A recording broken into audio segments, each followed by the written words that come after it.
Mazzy here. Knock, knock. Come on. Knock, knock. Who's there? Knock, knock. Who's there? Knock, knock. Who's there? Knock, knock. Who's there? Knock, knock. Who's there? Knock, knock. Who's there? Knock, knock. Who's there? Knock, knock. Who's there? Knock, knock. Who's there? Knock, knock. Who's there? Knock, knock. Who's there? Knock, knock. Who's there? Philip Glass. Okay, you know, I don't know my entire audience, but I think a few of you will probably get that joke. In the background, I'm playing a wonderful soundtrack of a movie, I'm thinking late 80s, early 90s, probably early 90s, called Secret Agent, and it's composed and conducted by Philip Glass.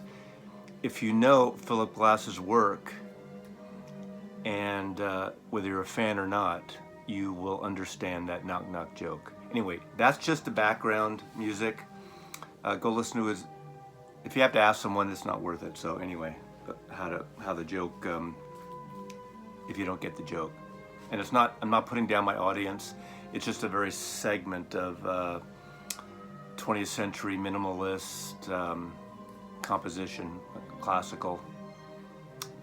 Anyway, I digress, as they say. So this is a video, and I'm calling it Mazzy's Firstborn. And it's interesting, you know how if you're learning a language, a foreign language, the theory goes, once you start dreaming in that foreign language, you have command of the foreign language. Well, I'm starting to have dreams, I think, of concepts to do videos for the vinyl community here. And this is one that popped up a while back, and it's called Mazzy's Firstborn. And all it is albums I love, first albums by artists that I love. Not a definitive list. In several cases, the artist made another album either under a different name, with a different group, or sort of a budget kind of, you know, just a throwaway record that really, you know, didn't even get issued or hardly issued until after they got known from the albums that I'm pulling here. A lot of these records you'll know, a lot of them are obvious choices, but I picked 25 Firstborn records. And I have a sequel already, because, you know, sequels are big here, kind of like the Marvel Universe and pretty much Hollywood in general.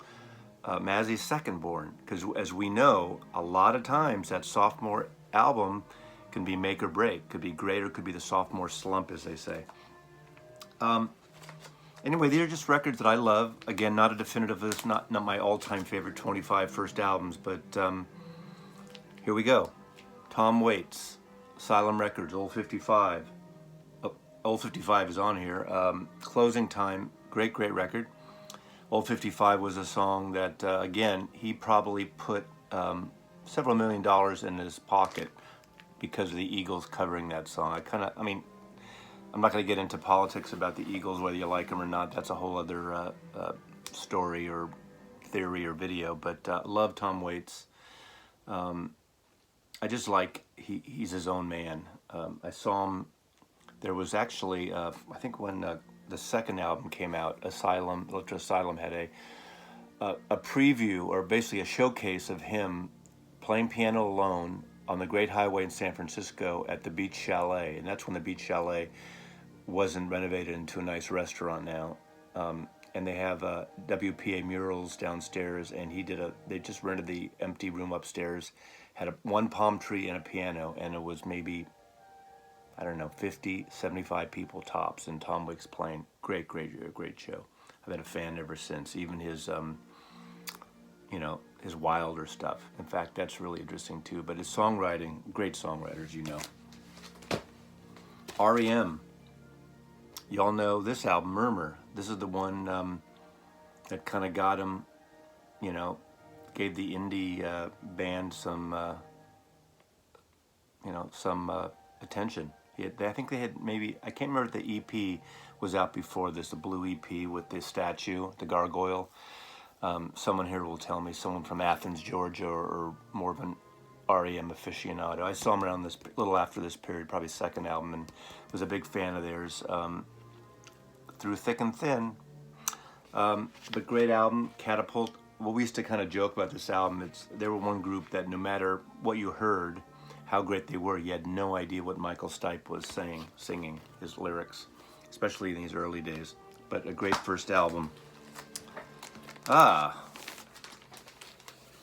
Pure Pop for Now People by Nick Lowe? Not really. In Britain, as you might know, or maybe you don't know, it was called Jesus of Cool. And this is my original UK copy. Great record. Power pop at its finest. As you know, he produced this album by another, this is my UK import too. Elvis Costello's first album. And this is the UK version. I think the American one's different color in the background. Am I right? My aim is true. I saw him, his very first show ever in America at the Old Waldorf, which is a club in San Francisco. And KSAN Radio, Bonnie Simmons, I believe, the program director and DJ there, first broke Elvis in America. And that was on KSAN, and I saw that very first show. Backing band is Clover, which was a Marin County band, some of which is strange, became Huey Lewis and the News without Huey, but that was a backup band, recorded in London, but you know that album.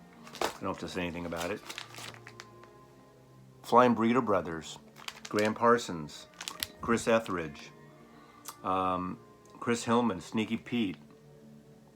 Amazing country rock. I only saw them once, and it wasn't a very good show. It was that I went to Altamont, and they were there, and that's when Graham Parsons gets on the plane with the Stones, and hasta luego, adios, muchachos. Pissed off everyone in the band, you know. Got into drugs, and you know the rest of the story. But still, great country rock pioneer. Really brought country artists like the Louvin Brothers into the pop world. Obviously, Sweetheart of the Rodeo with the Byrds. Another one, my UK copy, my original copy, The Clash, first Clash album. Remote Control, I'm So Bored at the USA. White Riot, Career Opportunities, you know it. If you don't know it, you should. CBS, right? Yeah, CBS UK. Great record. I think the cover's better. I can't remember how different it is in the American. I don't have an American, but love this record. Saw them 3 or 4 times early on. Great band. Another great first. This was included in my producer John Simon video, but the very first Songs of Leonard Cohen record. You know, at the time, everyone was covering his songs. Judy Collins, on and on. Great songwriter. Great artist, great folkster. I don't have to say anything more about Leonard Cohen. Don't Laugh, I'm Sure You Won't Laugh, the first Bee Gees album. Psychedelic pop masterpiece. The best thing, in my opinion, they ever did. These guys were kids, what, 17, 18, 19 or something, give or take. English artist, emigrated when they were young to Australia, came back to England, and the first record I heard by them was, and I bought the single, was Holiday. Then soon after I bought this album. I hadn't heard New York Mining Disaster. I think that was the first single, but I think in America Holiday is the one that caught on. But what a great sounding record. And I think in one of my other videos, psychedelic videos, Summer of Love videos probably, I talk about the song Please Read Me. Is a gorgeous song on here, and one of my favorite Bee Gees songs. And I love the Nina Simone version too. What can I say? Music from Big Pete changed everything, you know. Made Eric Clapton pretty much leave Cream and do something else. We all know the story of Big Pink, where Dylan and the band held up and worked on the basement tapes, etc. But again, another John Simon production. It's my Mobi edition. Really, really a nice, nice sounding edition of this. You know, I could have picked a lot of San Francisco bands. In fact, I picked two here. Growing up, you know, you've seen my San Francisco videos. That's my, like, you know, I think the love of my life has always been San Francisco. But I miss my San Francisco, like every urban city these days. The artists, musicians being pushed out. It's not just San Francisco, but that's an extreme case, obviously. But I'm going to mention these at the same time. Country Joe and the Fish, electric music for the mind and body. Very psychedelic, kind of jug band, bluesy psychedelic. Country Joe's golden voice. Chicken Hirsch, Barry Melton, Bruce Barthol, David Cohen. Jesus, entire Jew band except for Joe McDonald. I doubt he's a Jewish psychedelic musician, but this is a great record.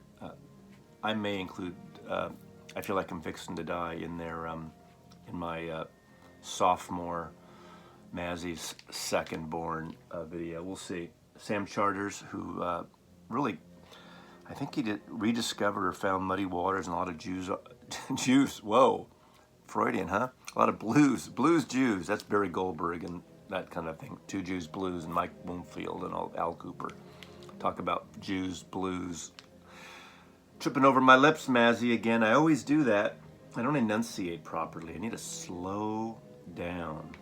But I love this song. I mean, FM radio in San Francisco at the time, the two songs they played a lot were Not So Sweet Martha Lorraine and The Mass Marauder. Marauder, it's one of those words you can't say either. But love this record, and you all know Moby Grape. This is the original Jim Marshall cover photograph, flipping off, that they later airbrushed out. And, you know, this came with a poster of the full-size poster of the cover. And this, if you don't know the story, Columbia Records really kind of missed the mark and screwed them off. They had a big party and they released 5 singles off this album at once.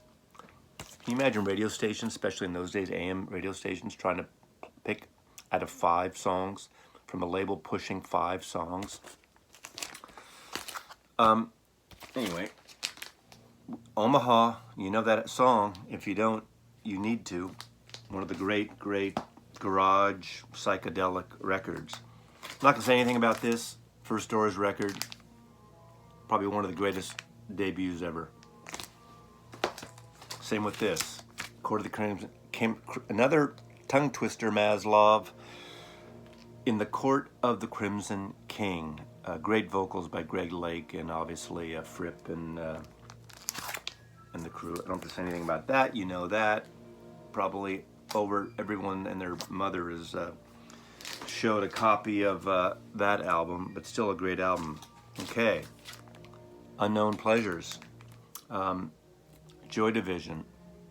This was very different when I bought this album. What is it, 89, I think, give or take? No, I'm blanking out. It's probably earlier in the 80s. Remind me, I don't have my dates off, but I love, love, love this record. And unfortunately, you know, I've said this before in another video, you need to watch the movie Control. It's about Joy Division and Ian Curtis leading up to, you know, he had some mental issues. I don't know if it was like he'd black out sometimes, and basically hung himself on the eve of them coming to America. And then, you know, they turned into New Order. But I like obviously Joy Division better. New Order's obviously a great band. But there was a dark, brooding, not on this record, but the 12-inch single I still have from back in the day, Love Will Tear Us Apart Again. I mean, talk about that. That's one of those records you put on the 12-inch and just blast it. 12-inch vinyl, that. You all need to find a copy of that. Another one that I'm not going to say much about, you know, what can you say? Are you experienced? Jimi Hendrix. You know it. Not much to say. Okay, Harry Nielsen is one of my favorite vocalists from the 70s, very late 60s, 70s. If you don't know him, he has a golden voice.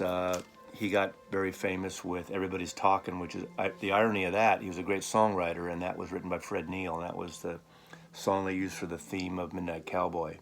The song that he wrote for Midnight Cowboy, The Lord Must Be in New York City, they used in the end credits, but he wrote that. He was kind of disappointed that that wasn't used at the title. But Pandemonium Shadow Show is his debut album on RCA. I think he had a Pickwick record early on because he was one of those grill building composers, writers, wrote amazing, amazing songs. But again, the irony is his biggest hits, that. He had a big hit later on with the schmaltzy I Can't Live If Living With Without You, which was written by, Pete Ham from Badfinger? I think Pete Ham, it was Badfinger's song. So his biggest hits, he didn't even write. And then the novelty songs like Coconut and things like that. But this song, Derek Taylor, who was the press agent for the Beatles, picked this up, heard it in America, and bought copies and brought it back and gave it to each of the Beatles. And they kind of fell in love with Harry Nielsen and became friends. And obviously Harry was involved with Ringo and John Lennon's drug-induced stupor of the mid-70s Los Angeles, 1974 Los Angeles.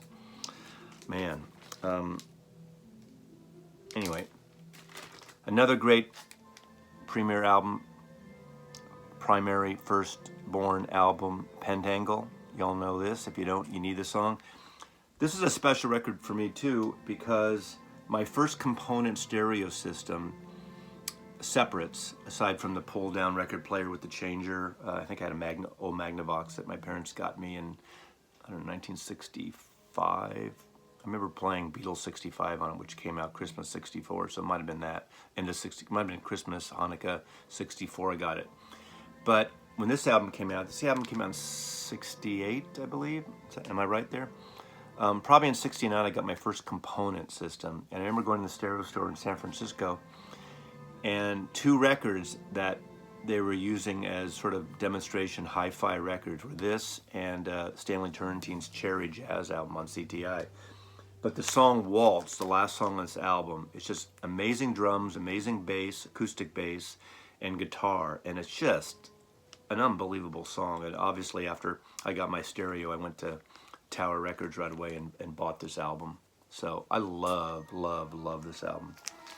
Another firstborn, Pete Townsend. I mean, obviously, he did all the albums with The Who prior to this, but this is, 1970, I think? 72. Who Came First?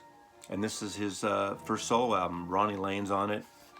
And it's just a great record. It has a song Pure and Easy, which I think Who finally released on Odds and Sods, and he kind of demoed it. Evolution is a Ronnie Lane song, and he actually sings it. Sheridan Gibson, I'm sitting in the Sheridan Gibson playing my Gibson, but I love this record. Great sounding record. His own, I'm trying to think the guy's name. His higher priest, Kaili, mentor, religious, spiritual leader. But anyway, wonderful record. First Sex Pistols record, talk about the candle burning bright. I have their singles from this period. I don't have their really rare singles because remember they kept switching labels. But this record on Virgin, this is my UK copy. Actually, I need a better plastic sleeve for that one because that's not the proper one. But my UK Virgin, I believe. Yep, UK Virgin. And this record is such a fucking great record. You'll know it. Most of you know it if you like punk. But again, they burn brightly. I saw them at their very last show, Winterland. And it was one of those shows I love being at. It's a great thing to tell people you saw the last show of the Sex Pistols. And they were terrible. They were horrible. And my girlfriend at the time worked at the radio station. They broadcast the show live. And I can't remember if it was after the show or the night before. I don't remember. But Sid Vicious came to the station and I got to meet him.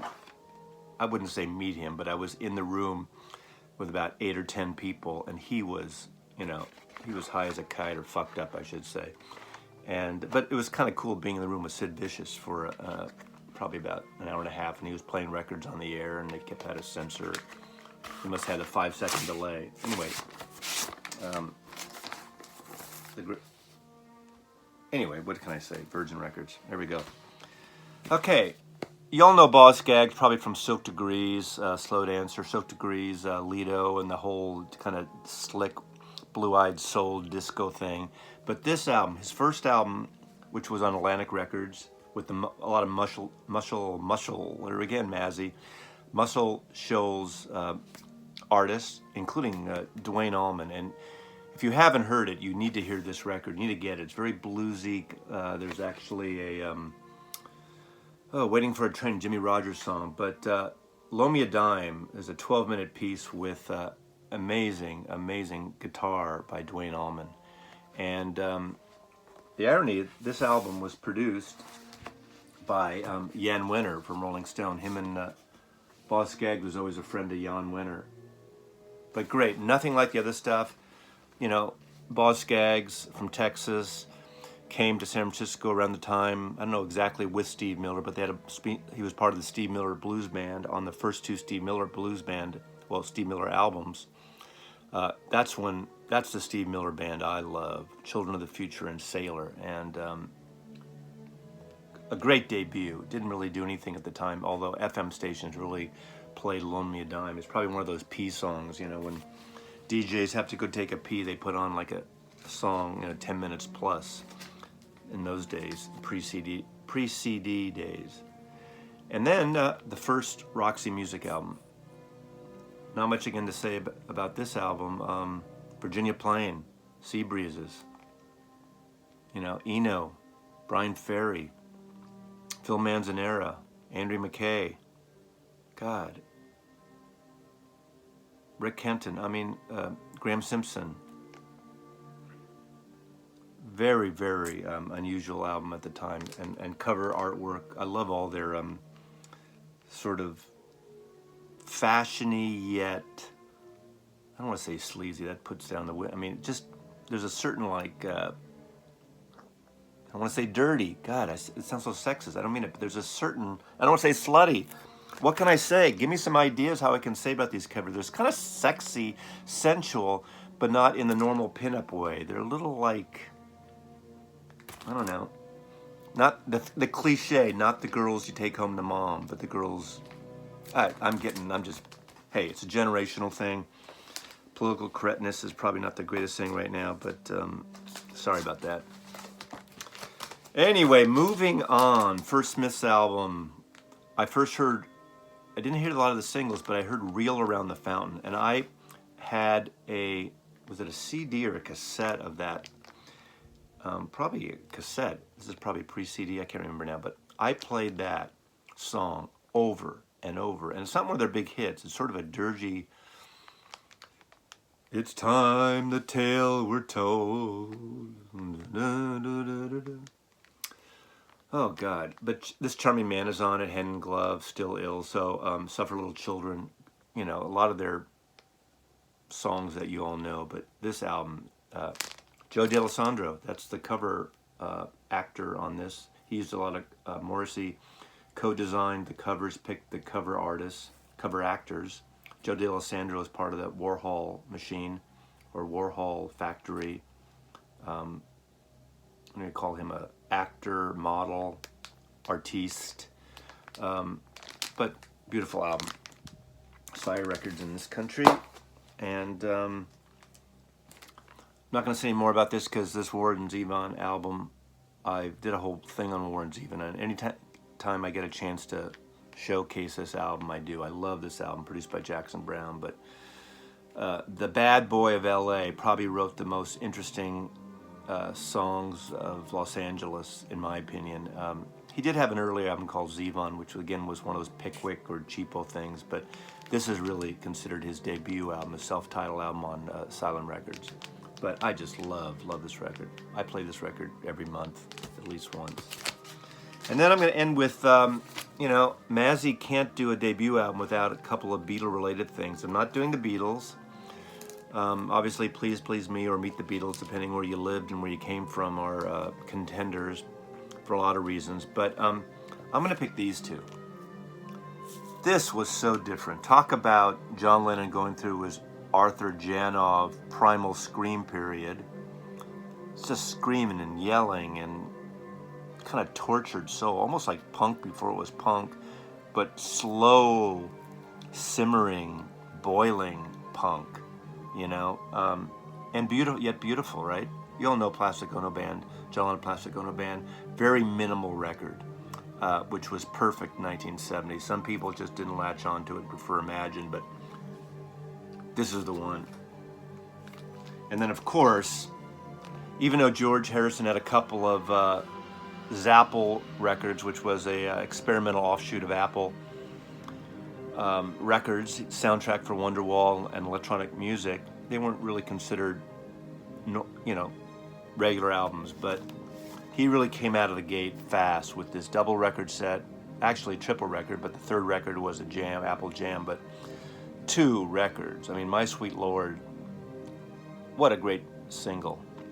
There's everything on this record. I mean, this is amazing. The beauty of this album, the poster, the type, the lyrics.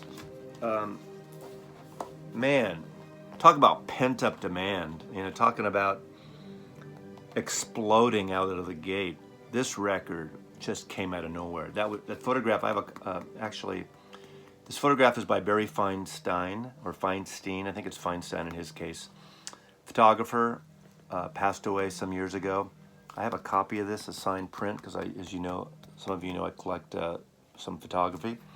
This was taken on his estate in Henley-on-Thames, kind of northwest of England, of London, I believe. Classic album cover. But that's it. 25 records. 25 of my firstborn. And list your firstborn faves. Again, this kind of lists are just subjective, right? And of course, if I did the same list in 6 months from now or even a week from now, I might pick, different records. I probably would. And down the line, knowing maybe sooner than later, I'll do Mazzy's Second Born. But thanks for watching. I really appreciate it. I appreciate you subscribing and you making comments. And I just love this. I'm enjoying watching, so many videos that you guys are posting. The stuff you buy, records you got into. And I like the stories. I like to find out how you got into this band or little stories beforehand. Some of them are wacky. Some of them are stony. Some of them are silly. Some of them are over the top. Everyone's got a style. And you kind of, as you do more of these, as you know, you get your style. You got the low-key people, the very minimalist people, almost kabuki theater people. You got the intense DJs like, hey, we're doing 1,000 subscribers today, 25,000 subscribers, and you know what? We're having a contest. Am I being cynical there? But you know what I'm talking about. There's that style. Hey, groovy guys, groovy girls, top 40 hits, all that, And then there's the poetic ones that show I'm into the Riverside jazz of John Coltrane from 1958 with Miles Davis. Anyway, there's so many styles to choose from, and that's what makes this world a beautiful place. Thank you, vinyl community. Mazzy loves you. I'm talking to you.